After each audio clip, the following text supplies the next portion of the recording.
అన్నా చెల్లెళ్ల అనుబంధానికి అక్కా తమ్ముళ్ల ఆప్యాయతకు ప్రతీక రాఖీ పౌర్ణమి. ఇలాంటి ప్రేమానురాగాల పండుగ ఎంతో మంది మహిళల జీవితాల్లో వెలుగులు నింపుతోంది.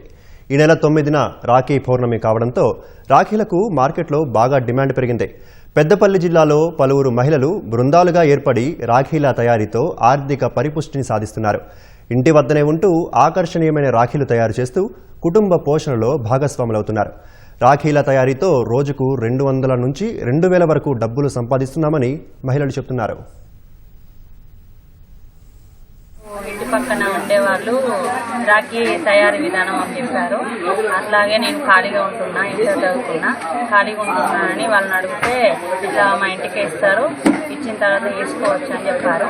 వాళ్ళు చెప్పిన తర్వాత వాళ్ళని ఇక్కడికి వచ్చి అడిగిన అకేషన్ అని అడిగితే చేసుకోవచ్చు అని చెప్పారు.